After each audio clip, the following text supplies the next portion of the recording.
पहला कुरिन्थियों 13 अध्याय 4 पद। प्रेम धीरजवंत है, प्रेम कृपालु है, प्रेम डाह नहीं करता, प्रेम अपनी बड़ाई नहीं करता और फूलता नहीं।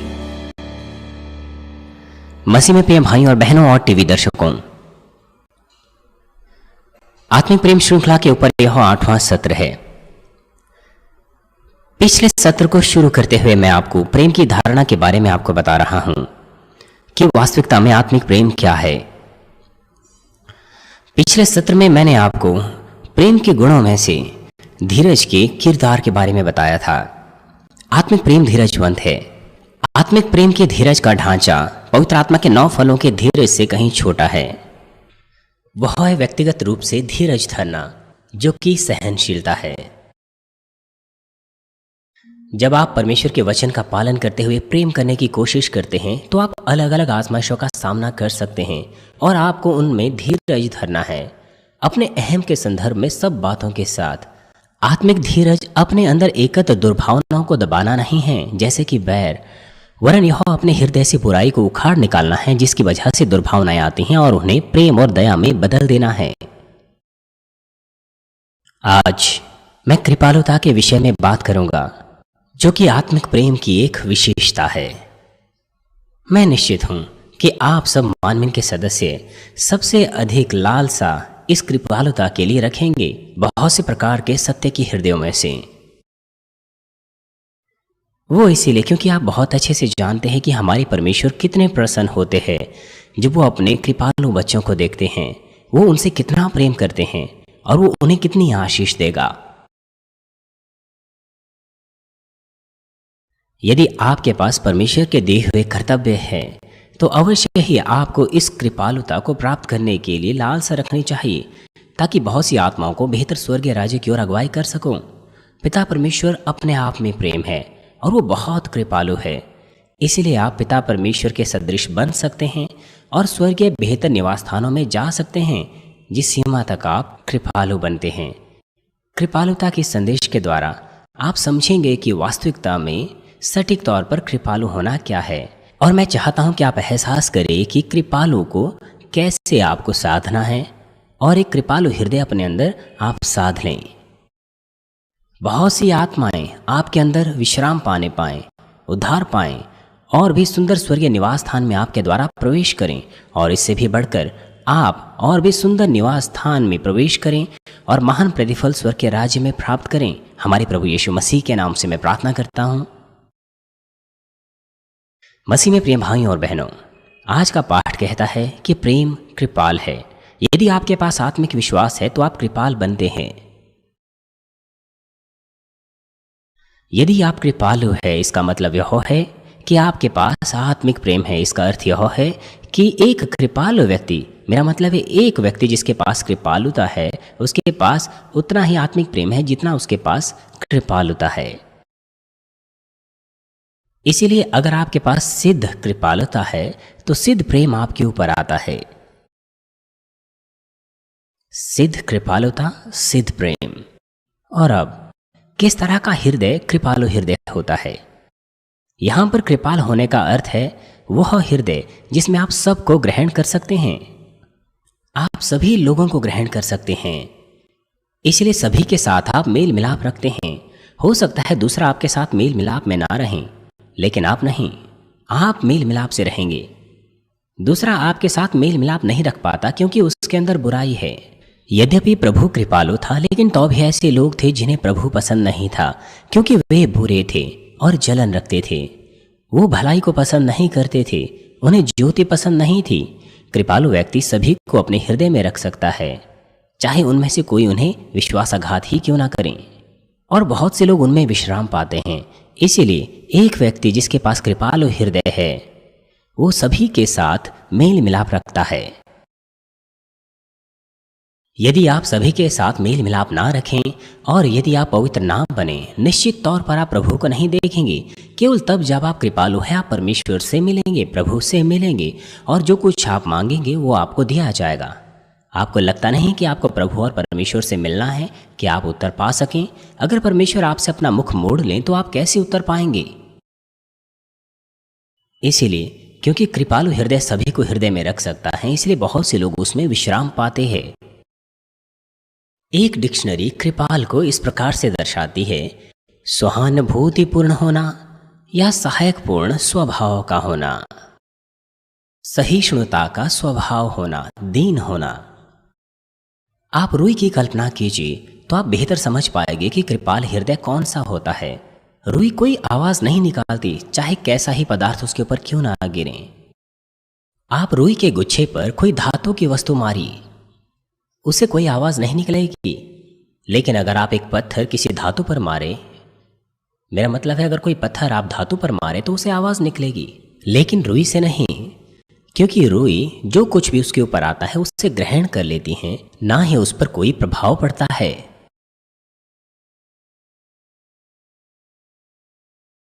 यदि आप कुछ कठोर किसी धातु पर मारें तो उसे शोर आएगा और वो वापस भी टकराएगा, लेकिन रुई इतनी नर्म होती है कि वह उसे अपने आगोश में ले लेती हैं, इसलिए उसे कोई आवाज नहीं आती। रुई के समान एक कृपाल व्यक्ति का हृदय दीन होता है, जोशीला होता है, जिसके द्वारा वो सब कुछ को आगोश में ले लेता है। ये कितना अच्छा होगा यदि माता पिता के पास ऐसा दीन और ऐसा जोशीला हृदय हो। आपके भाई, आपके पड़ोसी और आपके लीडर, अगर उनके पास ऐसा हृदय है और वो अगर दूसरों को आगोश में ले सकें, स्वर्ग की ओर अगुवाई कर सके, तो ये कितना अच्छा होगा। इसीलिए एक कृपाल हृदय एक छाया के समान है जिसमें बहुत से लोग आकर विश्राम पाते हैं। मान लीजिए आप मार्ग पर चल रहे हैं, आपके पास कोई छाया नहीं और गर्मी के दिनों में झुलसाने वाली गर्मी है और आपको बहुत मुश्किल हो रही हैं, लेकिन आपको एक लंबा और चौड़ा पेड़ दिखाई देता है जिसकी पत्तियां हरी और गहरी है, यहाँ तक कि दूर से दिखाई देती हैं और इसके नीचे ठंडी ठंडी छांव भी है। अगर आप अपने आप को उस पेड़ के नीचे छिपाएं और झुलसाने वाले सूरज की गर्मी से अपने आप को बचाएं तो यह कितना ठंडा और खुशनुमा होगा। कृपाल व्यक्ति का हृदय भी उन ठंडी छांवों के समान होता है। इसीलिए उसी प्रकार से बहुत से लोग इस तरह के व्यक्ति की छांव में विश्राम पाना चाहते हैं। मसीह में प्रिय भाइयों और बहनों, मैं आपसे विनती करता हूं कि आप महसूस करें सावधानी के साथ उस कृपालुता को, वो आत्मिक कृपालुता जो हमारे प्रभु चाहते हैं कि आपके पास हो। वो पूरी तरह से अलग है जो कृपालुता इस संसार से संबंध रखती हैं। इस संसार में जब व्यक्ति बहुत ही नर्म और दीन होता है, जब वह किसी पर क्रोधित नहीं होता जो उसको कष्ट देते हैं और जो अपनी ही बात पर जोर नहीं देता, तो उसे दयालु व्यक्ति कहा जाता है, कृपालु व्यक्ति कहा जाता है। लेकिन चाहे वह कितना ही दीन या नम्र क्यों ना हो, लेकिन अगर परमेश्वर उस भलाई को ना पहचाने तो उसे वास्तविकता में नम्र व्यक्ति नहीं कहा जा सकता। उन लोगों में जो दीन दिखते हैं, संसार में जो भले दिखते हैं, उनमें भी कुछ ऐसे हैं जो दूसरों का पालन सिर्फ इसलिए करते हैं क्योंकि उनका स्वभाव कमजोर होता है या वो रूढ़िवादी होते हैं। कुछ ऐसे लोग हैं जो अपने क्रोध को दबाते हैं, यहाँ तक कि उनका मन अपसेट रहता है जब दूसरे उनको मुश्किल में डालते हैं, या फिर इसलिए क्योंकि दूसरे लोग आपको कष्ट देते हैं और आप जानते हैं कि आप कमजोर हैं, इसीलिए आप अपने गुस्से को दबाते हैं। आप सोच भी नहीं पाते कि आप उनके विरोध में खड़े हो, क्योंकि आप जानते हैं इसका मतलब यह है कि यह आपके लिए ज्यादा कष्टदायक होगा। संसार के लोग जब आपको देखेंगे तो उन्हें लग सकता है कि आप कृपालु हैं, लेकिन परमेश्वर ऐसा नहीं कहेगा।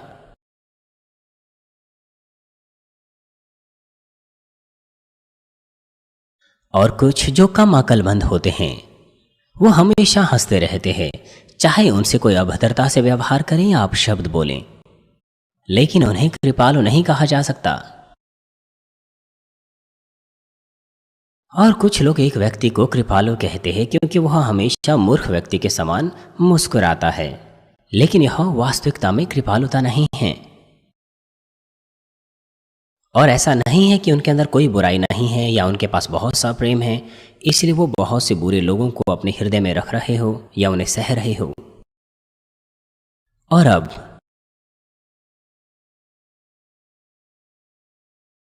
आप कृपालुता चाहते हैं, है कि नहीं? और आपके पास होनी चाहिए। ये कितना अच्छा होगा कि आप परमेश्वर से प्रेम पाएं क्योंकि आप कृपालु है। यदि आपके पास सिद्ध कृपालुता है जिसे परमेश्वर स्वीकारता है, तो आप परमेश्वर से बातचीत कर सकते हैं, उसकी आवाज़ सुन सकते हैं। बाइबल ऐसा कहती है। कुछ कहते हैं कि उसकी आवाज़ को सुनना संभव नहीं है और वो इस तरह से बाइबल का तिरस्कार करते हैं।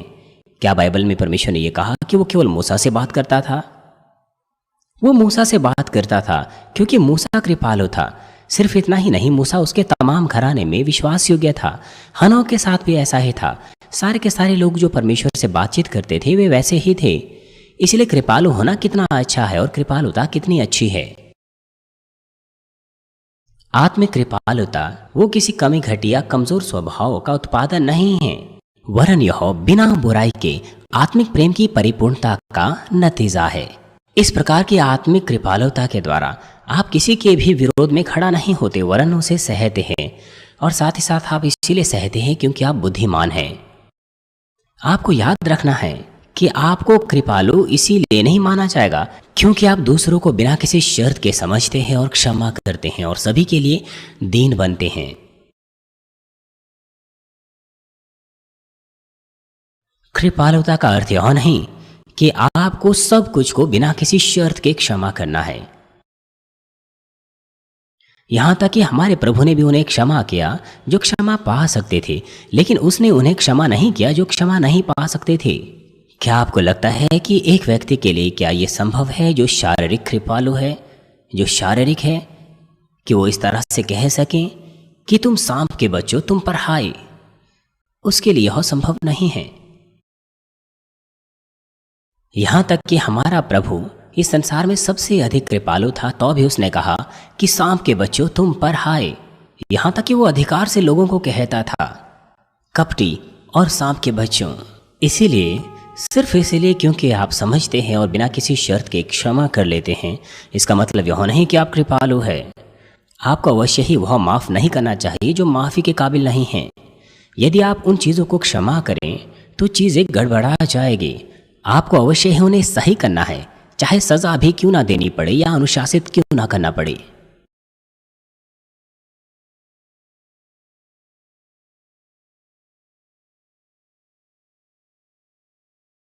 आत्मिक कृपालु होकर दूसरों को गले लगाना वो कोई शारीरिक स्वीकृति नहीं है, वरन आत्मिक है। और साथ ही आपके पास अवश्य ही सच्चाई, प्रतिष्ठा और अधिकार होना चाहिए कि आप दूसरों पर प्रभाव डाल सकें और अगुवाई कर सकें। इसीलिए आत्मिक रूप से कृपालु व्यक्ति केवल दीन ही नहीं होता, वरन चतुर भी होता है। इस तरह का व्यक्ति एक उदाहरण से भरा जीवन जीता है। आत्मिक कृपालु होने का मतलब सामान्य तौर पर यह नहीं होता कि आप दीन और नम्र है, वरन यह और भी अधिक आवश्यक है। मसीह में प्रिय भाइयों और बहनों, आइए मैं आपको आत्मिक कृपालु के बारे में और विस्तार पूर्वक बताता हूँ। आत्मिक कृपालु होना हृदय में नम्रता होना है और साथ ही साथ बाहरी रूप से नेकी चरित्र होना है। क्या अर्थ है इसका? यदि कोई हृदय में नम्र है और उसमें कोई बुराई नहीं है तो निश्चित तौर पर वह कृपालु है। और बाहरी रूप से अगर वह नेक चरित्र का है तो वह है जिसके पास आत्मिक कृपालुता है। क्या अर्थ है इसका?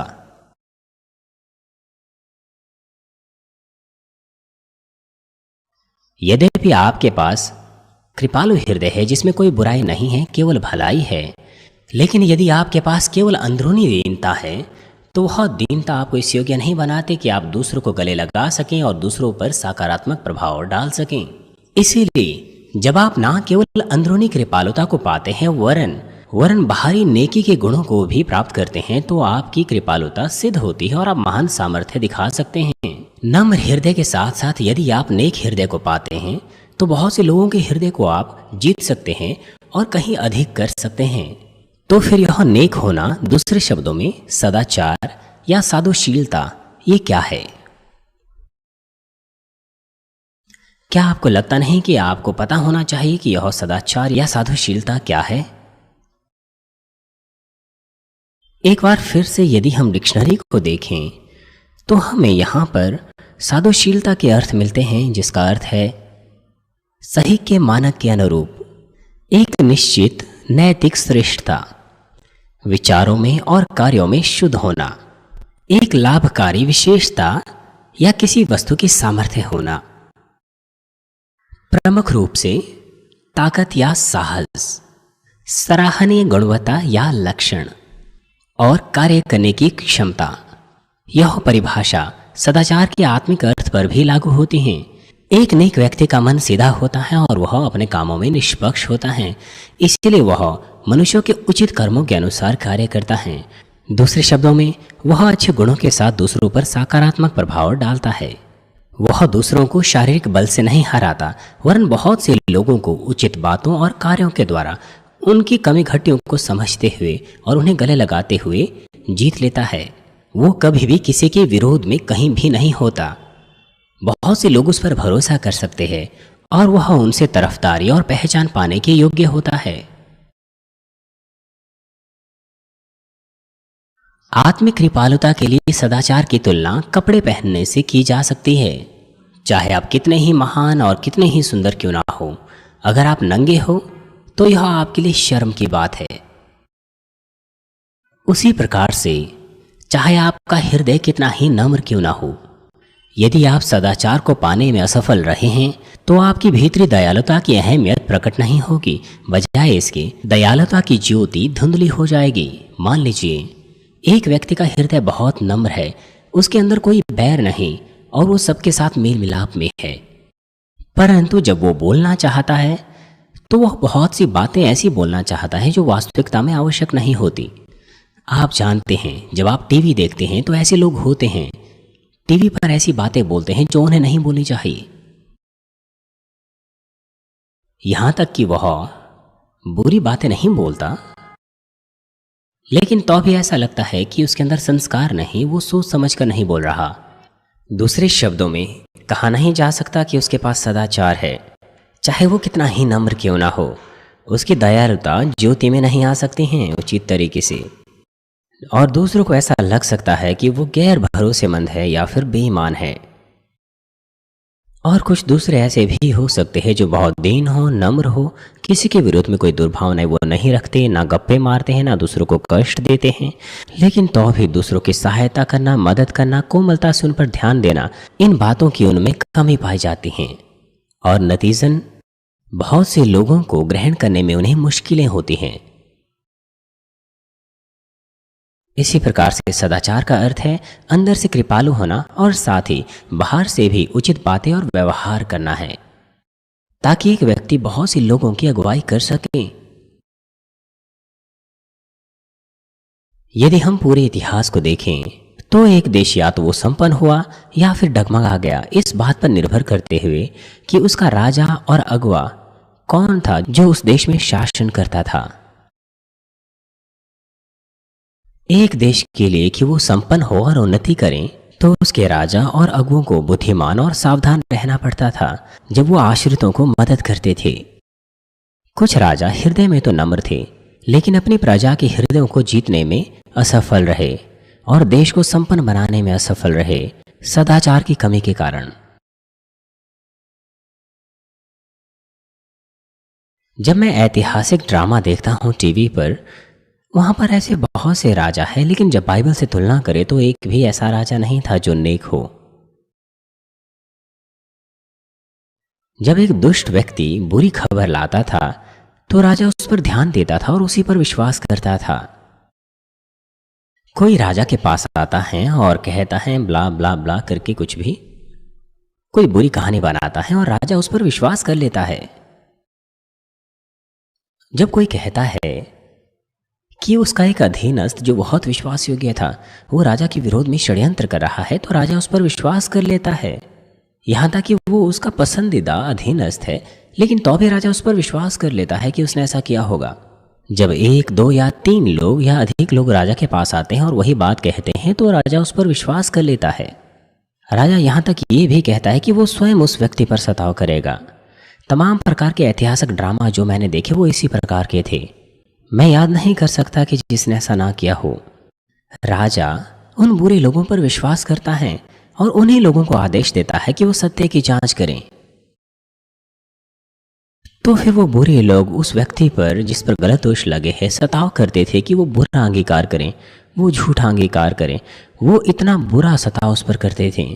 ज़्यादातर राजा ऐसे ही करते थे, वो दोनों पक्षों को नहीं सुनते थे। इस तरह से बहुत से अच्छे अच्छे दास मारे गए। इतिहास में ऐसे कितने अच्छे दास हैं जो आपको याद हो जिन पर ऐसा गलत दोष लगाकर मारे गए।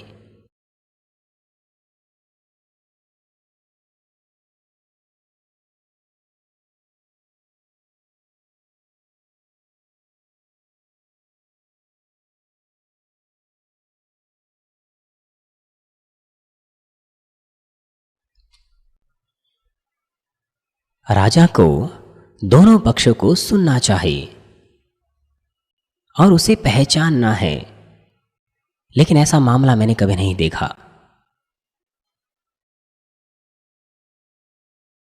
और कुछ दूसरे ऐसे थे जो वास्तविकता में न केवल हृदय में नम्र थे वरन सदाचारी भी थे। इसीलिए वो सफल हुए लोगों की हृदय को जीतने में और देश को संपन्न बनाने में, जैसे कि राजा सेजोंग है।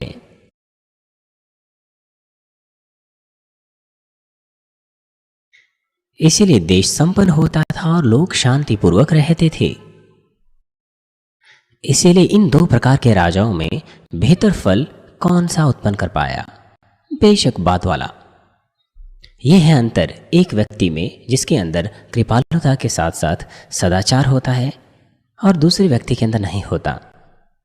हमारे प्रभु यीशु वो सबसे अधिक कृपालु व्यक्ति थे।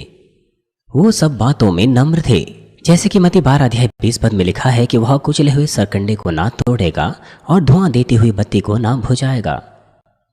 हर कोई कुचले हुए सरकंडे को तोड़ने की कोशिश करता है, लेकिन प्रभु ने ऐसा नहीं किया, क्योंकि परमेश्वर का यह वचन है। इसलिए मैं हमेशा धीरज धरता हूं उनके साथ जिनकी कोई संभावना ही नहीं, या फिर जो चर्च में नुकसान करते हैं। और इस ऑल्टर से मैं ऐसी बहुत सी बातें बताता हूं ताकि वो पश्चाताप कर सके, एहसास कर सकें। यदि मैं उन्हें तोड़कर फेंक दूं तो फिर उतना ही होगा, लेकिन मैं तब तक इंतजार करता हूं जब तक वो मन फिरा लें। मैं और भी अधिक ध्यान उन पर देता हूं और उनकी मदद करता हूं मेरी हृदय की गहराई से। बिना प्रेम के यह असंभव है।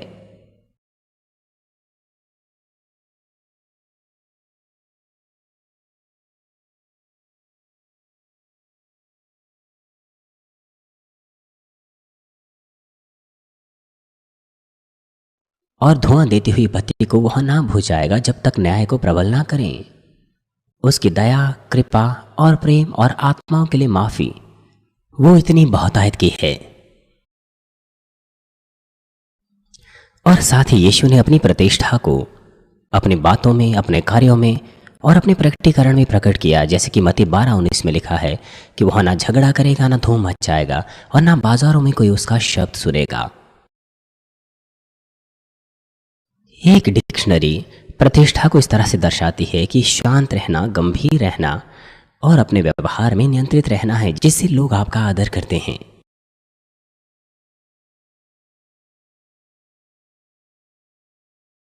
यदि यीशु मसीह नम्र होकर मनोरंजक कहानियां सुनने और सुनाने में आनंद करता, या फिर अपने पहनावों में या चाल चलन में सही नहीं होता, तो कैसे बहुत से लोग उसके पीछे चल पाते?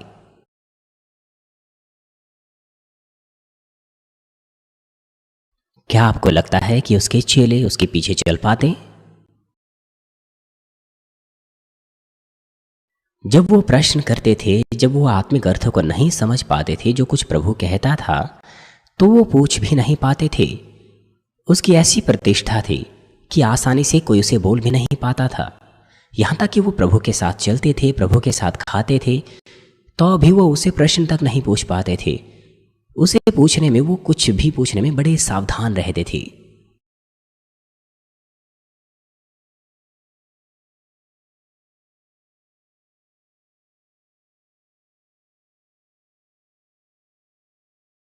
इसलिए वो उसके पीछे नहीं चल पाते। यहाँ तक कि उसके चेले पूरी तरह से उस पर भरोसा भी नहीं कर पाते। लेकिन वास्तविकता में यीशु मसीह बिल्कुल भी ऐसा नहीं था। जब कभी भी वो परमेश्वर का वचन सिखाता था, उसके वचन परमेश्वर के सामर्थ्य और अधिकार से प्रमाणित होते थे।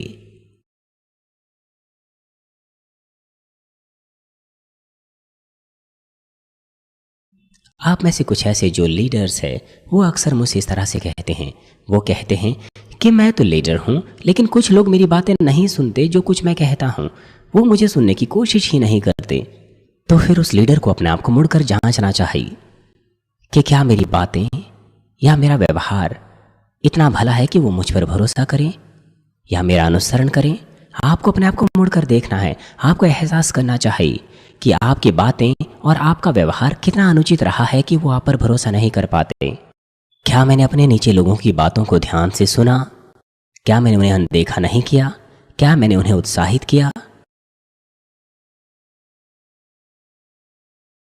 यदि प्रभु में कुछ सत्य है तो फिर वो कितना ही छोटा क्यों ना हो, आपको उसे ग्रहण करना चाहिए। लेकिन आप उन्हें अनदेखा करते हैं, उन्हें नकार देते हैं। उन्हें ना कहने के बजाय आपको उन्हें ग्रहण करना चाहिए। आपको उन्हें अनदेखा नहीं करना चाहिए। यदि आप प्रेम और सदाचार के साथ इस तरह से लोगों को ग्रहण करें तो क्या आपको वो अनदेखा करेंगे? आपको अपने आप को जांचना चाहिए। अवश्य ही आपको एहसास करना चाहिए कि आपके अंदर सदाचार और आत्मिक कृपालुता की कितनी ज़्यादा कमी है। ऐसा नहीं है कि दूसरे आपको अनदेखा करते हैं, लेकिन यह आप है जिसकी वजह से लोग आपको अनदेखा करते हैं। परमेश्वर के तमाम अगुए कृपया इस बात को अपने मन में रखें। लूका 4 अध्याय 31 और 32 पद में लिखा है, फिर वह गलील के कफरनहूम नगर में गया और सबत के दिन लोगों को उपदेश दे रहा था। वे उसके उपदेश से चकित हो गए क्योंकि उसका वचन अधिकार सहित था। यीशु न केवल परमेश्वर का वचन सिखाता था वरन उन सभी के अनुसार चलता भी था। उसके अंदर किसी प्रकार की बुराई नहीं थी, इसलिए वह परमेश्वर के वचन की साक्षी पवित्र और सिद्ध आचरण के साथ देता था जिसमें कोई बाहरी दोष या त्रुटि नहीं होती थी। इसलिए उसका प्रचार में अधिकार पाया जाता था। इसलिए बहुत सी भीड़ उसके पीछे हो लेती थी। वो याजकों से, फरीसियों से पूरी तरह से अलग था, जो बाहरी रूप से धर्मात्मा दिखते थे और लोगों को सिखाते थे। और लोगों का यीशु पर भरोसा करना उसका यही मूल कारण था। कभी कभार यीशु ने लोगों को सीधे तरह से डांटा उनके पापों के लिए। हमारे प्रभु, उन्होंने पापों को बर्दाश्त नहीं किया। उन्होंने गंभीरता से सिखाया। उन्होंने किसी पाप को बर्दाश्त नहीं किया। यूहन्ना 2 अध्याय 14 और 15 पद में लिखा है, और उसने मंदिर में बैल और भेड़ और कबूतर के बेचने वालों और सराफों को बैठे हुए पाया। वो कोई घृणित जानवर नहीं थे, ठीक है, और रस्सियों का कोड़ा बनाकर सब भेड़ों और बैलों को मंदिर से निकाल दिया। यहां पर लिखा है कि यह मंदिर में हुआ, ये मंदिर में हुआ, लेकिन इसका अर्थ यह नहीं कि ये वह मंदिर हो जिसमें केवल याजक और महायाजक ही जा सकते थे। सामान्य लोग मंदिर में नहीं जा सकते थे, वरन महायाजक और याजक ही जा सकते थे। उसने इसे मंदिर के बाहरी हिस्से में देखा, लेकिन बाइबल में लिखा है कि यह मंदिर में था, क्योंकि मंदिर की दीवारों के अंदर सब मंदिर होता है।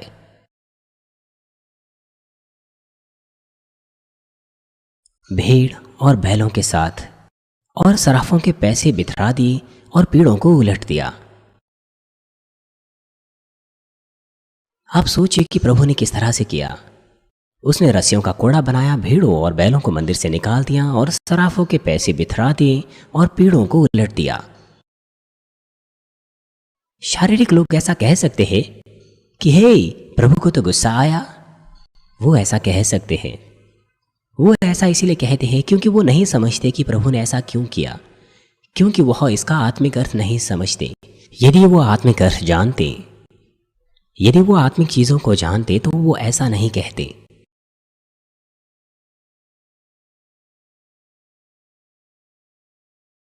इसलिए प्रभु ने गंभीरता से उन्हें डांटा।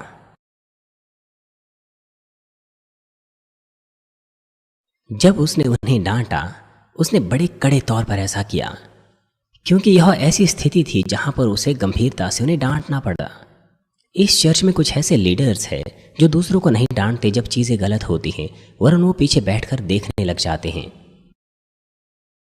ऐसे उनमें से बहुत से हैं, लेकिन प्रभु ने ऐसा नहीं किया। यीशु ने कभी भी परमेश्वर के पवित्र मंदिर में चीजों को बेचना स्वीकारा नहीं। मत्ती 16 अध्याय में यीशु ने अपने चेलों को पहले ही बता दिया था कि उसे क्रूस पर चढ़ाया जाएगा, परंतु पतरस यीशु को कहने लगा कि हे प्रभु, परमेश्वर ना करें, तुझ पर ऐसा कभी ना होगा। और यीशु ने कड़े शब्दों में पतरस को डांटा और उसे कहा कि हे शैतान, मेरे सामने से दूर हो, तू मेरे लिए ठोकर का कारण है, क्योंकि तू परमेश्वर की बातों में नहीं पर मनुष्यों की बातों पर मन लगाता है। शारीरिक रूप से चाहे कितना ही पतरस अपने गुरु से प्रेम करता हो, लेकिन यीशु ने उसे स्वीकारा नहीं, क्योंकि वह शारीरिक है। यदि वह आत्मा होता तो वह ऐसा नहीं कहता, पतरस ऐसा नहीं कहता। इसीलिए प्रभु ने कहा कि शैतान मेरे सामने से दूर हो। उसने शैतान पतरस को नहीं कहा, वरन उसने उससे कहा जिसने पतरस के विचारों में कुतूहल उत्पन्न किया था। इसलिए वह शैतान को कह रहा था। उसने कड़े तौर पर पतरस को डांटा कि शैतान, मेरे सामने से दूर हो, तू मेरे लिए ठोकर का कारण है, क्योंकि तू परमेश्वर की बातों पर नहीं वरन मनुष्यों की बातों पर मन लगाता है। कभी कभार मैं भी ऐसा ही करता हूं।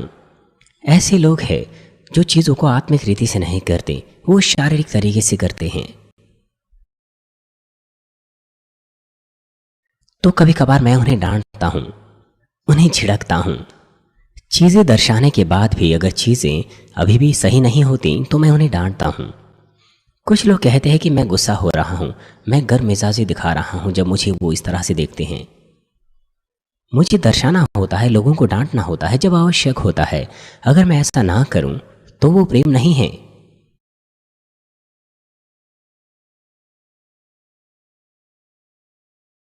जब आपको पता चलता है कि लोग गलत कर रहे हैं तो आपको उन्हें सही करना है। लेकिन इस बात में आपको यह नहीं सोचना चाहिए कि यीशु के अंदर कोई गर्म मिजाजी थी। यीशु ने कभी भी कोई अधार्मिकता और असत्य से समझौता नहीं किया जो परमेश्वर के विरोध में था। उसने परमेश्वर के मंदिर में ऐसा इसीलिए किया ताकि लोगों को सचेत करे कि परमेश्वर की इच्छा क्या है।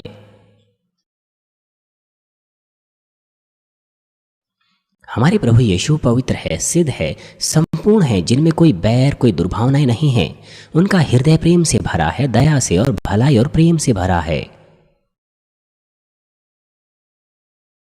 हम उनके प्रेम की गहराई में कैसे जा सकते हैं? रोमियो 5:8 में लिखा है, परंतु परमेश्वर हम पर अपने प्रेम की भलाई इस रीति से प्रकट करता है कि जब हम पापी ही थे तभी मसीह हमारे लिए मरा।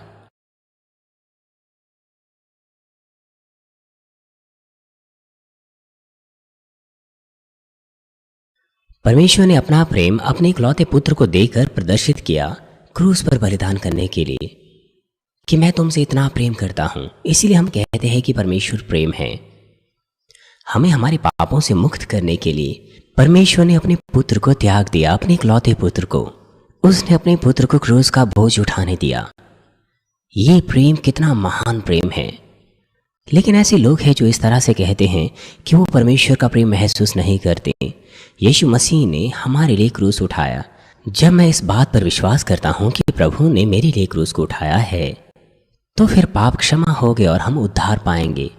परमेश्वर ने ऐसा महान प्रेम हमें दिया है। लेकिन ऐसे लोग हैं जो इस तरह से कहते हैं कि मैं नहीं जानता कि परमेश्वर को प्रेमी क्यों कहा जाता है, मैं नहीं जानता कि मैं सबसे बढ़कर क्यों परमेश्वर से प्रेम रखूं। अगर कोई नया विश्वासी हो तो मैं समझ सकता हूं, लेकिन ऐसे भी लोग हैं जिन्होंने क्रूस का संदेश भी नहीं सुना है। और जब मैं उनसे पूछता हूं कि वो कितने समय से चर्च आ रहे हैं तो 1 साल से भी ज्यादा समय से चर्च आ रहे हैं। क्या इसका कोई अर्थ बनता है कि अगर वो अभी भी परमेश्वर का प्रेम नहीं जानते हैं? परमेश्वर ने ये प्रेम, अपना प्रेम हमें दिखाया है अपने पुत्र के द्वारा।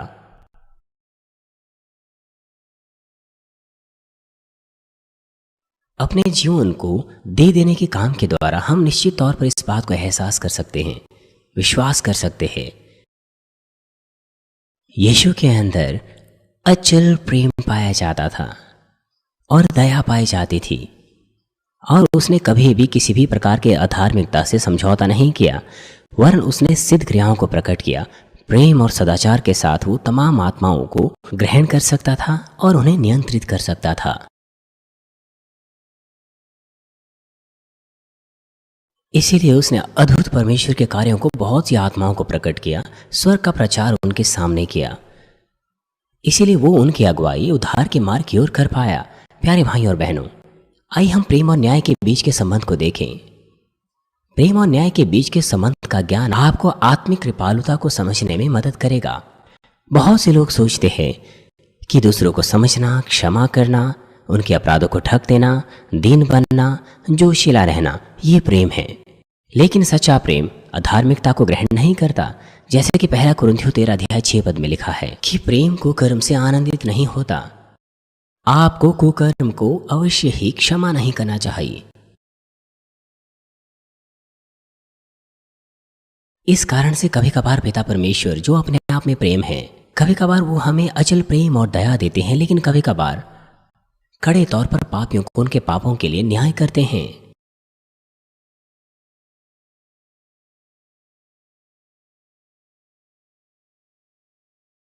गिनतियों 14 अध्याय 18 पद में लिखा है कि यहोवा कोप करने में धीरजवंत और अति करुणामय है और अधर्म और अपराध का क्षमा करने वाला है। यद्यपि वह प्रेम से भरा है, लेकिन वह न्यायी परमेश्वर भी है, इसलिए वह सजा भी देता है। इसलिए वे जो पवित्र आत्मा की निंदा करते हैं, पवित्र आत्मा के विरोध में खड़े होते हैं या शरीर के काम करते हैं, परमेश्वर उन्हें सजा देता है। परमेश्वर ने साफ रीति से पुराने और नए नियम में लोगों को चिताया है। अगर परमेश्वर का विश्वासी ऐसा करता है तो वह मृत्यु के मार्ग पर चला जाएगा, परंतु वह दोषी को किसी प्रकार से निर्दोष न ठहराएगा और पूर्वजों के अधर्म का दंड उनके बेटों और पोतों और परपोतों को देता है।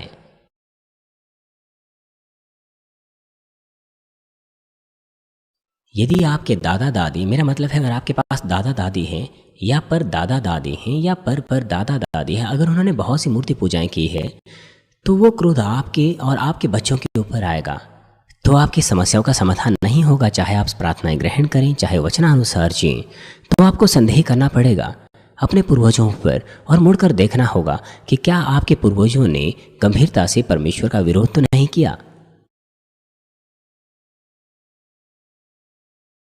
या फिर क्या उन्होंने बहुत अधिक मूर्ति पूजाएं तो नहीं की। आप वचनानुसार जी रहे हैं और अब आप प्रार्थना करते हैं, आप प्रभु का दिन पवित्र मानते हैं और आप उचित दशमांश भी देते हैं, लेकिन तो भी आप मुश्किलों का सामना करते हैं और विपत्तियों में पड़ते हैं, तो अवश्य ही कुछ ना कुछ ऐसा होगा जो आपके पूर्वजों से है।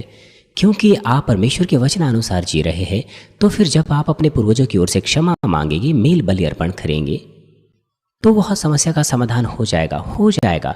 लेकिन अगर आप वचनानुसार नहीं जिएंगे तो यह दूर नहीं होगा। लेकिन अगर आप वचनानुसार जिएंगे धीरज के साथ, तो आप एकजुट हो सकते हैं।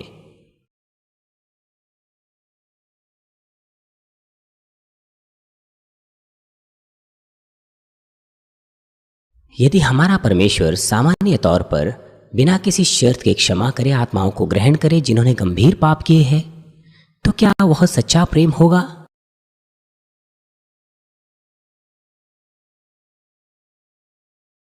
यदि अभिभावक अपने बच्चों से प्रेम करते हैं, तो जब बच्चा गुमराह हो जाता है तो कभी कभार वो डांटते हैं और झापड़ भी मारते हैं। जब हमारा पिता परमेश्वर, जो हमारी आत्मा का पिता है, जब वह आपको आपके पापों के अनुसार सजा लेने देता है, तो यह परमेश्वर का महान प्रेम है कि वो आपको अगुवाई कर रहा है। हमारे प्रभु ने भी हल्की सजा से शुरू किया, और जब वह समस्या ठीक नहीं की गई तो सजा और भी गंभीर और गंभीर होती गई। और मैंने भी ऐसा ही किया। सत्य को जानने के बाद अगर आप नियम तोड़ें तो फिर सजा 10 नहीं होगी, वो दुगनी हो जाएगी। क्या आपको लगता है कि मेरे बच्चों ने इस पर विश्वास नहीं किया होगा? उन्होंने विश्वास किया। मैंने उन्हें 10 बहुत जोर जोर से मारे, ये बड़ा दर्दनाक था। और फिर वो 10 खाने के बाद कैसे फिर से वही काम कर सकते थे जब उन्हें पता था कि अब उन्हें 20 पड़ेंगे। मैं उनके झूठ पर कभी राजी नहीं हुआ। मैंने कहा कि मैं कभी भी बर्दाश्त नहीं करूंगा झूठ को। मैंने उन्हें सिखाया जब वो छोटे बच्चे थे, और फिर वो झूठ नहीं बोलते थे। यदि परमेश्वर दोनों ही को उधार देता, एक तो वो जो परमेश्वर के वचन के अनुसार जीने के लिए बेहतर प्रयास करते हैं, और दूसरे वो जो कहते हैं कि विश्वास करते हैं लेकिन गंभीर पाप करते हैं बार बार, तो हम कैसे कह सकते हैं कि परमेश्वर भला परमेश्वर है? यदि हमारा परमेश्वर आत्मिक क्षेत्र के नियम का उल्लंघन करें तो मनुष्य जाति की सच्ची जुताई पूरी नहीं होती। शत्रु, दुष्ट और शैतान दोष लगाता।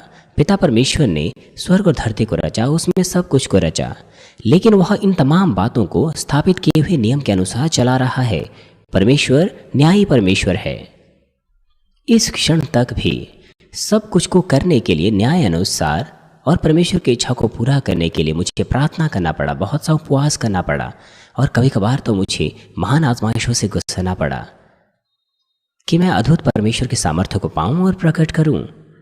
मुझे ऐसे परमेश्वर के सामान्य जन बनने के लिए विश्वास को प्रदर्शित करना पड़ा। जब कभी भी मैंने अपने विश्वास के प्रमाण को दिखाया तो परमेश्वर ने और भी महान सामर्थ्य को मुझे दिया। जब कभी भी मैंने अपना विश्वास दिखाया, जब कभी आजमाइशों और मुश्किलों को विश्वास से मैंने पार किया, तो परमेश्वर ने मुझे तसल्ली दी और जो मैं चाहता था वो मुझे दिया। जब मुझे पैसा चाहिए था उसने मुझे दिया, यहाँ तक कि बहुतायत के साथ दिया। जो कुछ मेरी इच्छा थी उसने मुझे दिया, और उसने सामर्थ्य के, परमेश्वर के सामर्थ्य के स्तर को बढ़ा दिया। और आपके साथ भी ऐसा ही है। जब मैं परमेश्वर के सामर्थ्य से आपके लिए प्रार्थना करता हूँ, आपको क्या लगता है कि मैं सबसे ज़्यादा क्या चाहता हूँ? बेशक वो परमेश्वर के सामर्थ्य है। मैं चाहता हूँ कि आप सबके सब जो बीमार है वो चंगे हो जाएं और आप सबके सब आशीषें पाएं। लेकिन परमेश्वर की इच्छा जो मेरे लिए है वो है आपको अपने हृदय में रखना और न्याय अनुसार आपके लिए प्रार्थना करना। यदि न्याय का तिरस्कार हो और सब कोई चंगाई पाए, आशीष पाए बिना किसी शर्त के, तो आप में से कुछ उद्धार पाने में भी मुश्किलें पाएंगे, क्योंकि आपकी आत्मा की समस्या का समाधान नहीं होगा जो पिता परमेश्वर के साथ आपके संबंध के संदर्भ में है। लेकिन यदि आप उसके प्रेम का अनुभव उत्सुकता से परमेश्वर की खोज करने के द्वारा करें, अपने विश्वास का प्रमाण दिखाकर, तो दूसरों से इसका अनुभव अप्रत्यक्ष तौर पर करने के बजाय ये संबंध बिल्कुल अलग होगा। इसलिए न्याय द्वारा प्रेम सिद्ध होता है। इसलिए प्रेम और न्याय पारस्परिक समर्थक है। कृपालुता के साथ भी ऐसा ही है, जो कि प्रेम का एक गुण है। भला और नम्र हृदय साधने के द्वारा जब आप ना केवल प्रेम और दया से भर जाते हैं, वरन आप सदाचार को भी प्राप्त कर लेते हैं, जिसके द्वारा आप पहले से ही सही मार्ग प्राप्त कर लेते हैं, तो फिर कहा जा सकता है कि आपकी कृपालुता सिद्ध हो गई है और आप सच्चा प्रेम बांट सकते हैं।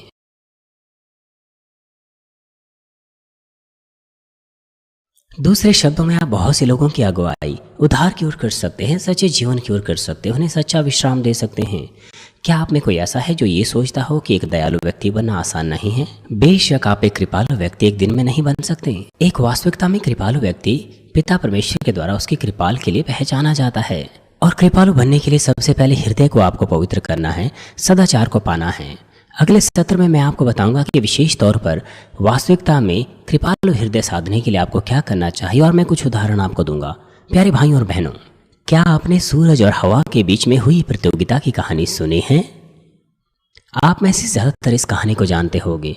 एक दिन सूरज और हवा उन्होंने शर्त लगाई कि देखें कि उनमें से कौन एक व्यक्ति की कोट को उतरवा सकते हैं। सबसे पहले हवा ने कोशिश की। बड़ी तेज उसने हवाएं चलाई, जैसे मानो पेड़ों को भी वो उखाड़ सकती थी। क्या लगता है आपको, कौन उस खेल में जीता होगा? क्या हवाएं जीती होगी? नहीं, वरन उस व्यक्ति ने बटन लगाए और उस कोट को और भी तेजी से समेट लिया। जब तेज हवाएं चल रही थी, उसने अपने कोट को और भी तेजी से पकड़ा। यह स्वाभाविक नहीं है? क्या आपको लगता है कि वो कोट उतार देगा? और इसके बाद सूरज केवल मुस्कुराया और गर्म सूरज की किरणें छोड़ी, और उस व्यक्ति ने जल्दी ही अपना कोट उतार दिया। मैं विश्वास करता हूं कि आपने यह कहानी 1 या 2 बार सुनी होगी, हो सकता है बहुत बार सुनी हो, लेकिन यह कहानी हमें महत्वपूर्ण पाठ सिखाते हैं। हवाओं ने खुद से कोशिश की कि उड़ाकर वह उस व्यक्ति के कोट को उतार डालें, जबकि सूरज ने उसी व्यक्ति के हाथों के द्वारा उसका कोट उतरवाया। कृपालुता सूरज के समान है। आत्मिक कृपालुता सामर्थ्य है कि किसी के हृदय को भलाई और प्रेम से पिघला सकते हैं, और उसके हृदय को बिना किसी दबाव व बिना किसी धमकी के द्वारा जीत सकते हैं। यदि आपके पास यह कृपालुता हो तो आपके पास उचित सामर्थ्य होगी जो इस संसार में सब बातों से महान है, जैसे कि मेरी सामर्थ्य और अधिकार से सब बातों से बढ़कर है। और कृपालुता के सामर्थ्य के द्वारा असंख्य आत्माओं को आप उद्धार की ओर ला सकते हैं। मैं आपको बता चुका हूं कि आत्मिक कृपालुता रुई के समान नम्र होती है, और यह विश्राम का स्थान है छिपने के लिए, जैसे कि पेड़ की छांव होती है। और साथ ही मैंने आपको यह भी बताया कि यह कहने का क्या अर्थ है कि आत्मिक कृपालुता अंदरूनी दीनता होती है और बाहरी सदाचार होता है। आप इस संदेश को और अगले सत्र के संदेश को अपने हृदय में रख सकें और इस कृपालुता को अपने अंदर साध सकें। प्रेम और कृपालुता के सामर्थ्य को अनुभव करते हुए और परमेश्वर को महिमा दें। हमारे प्रभु यीशु मसीह के नाम से मैं प्रार्थना करता हूँ,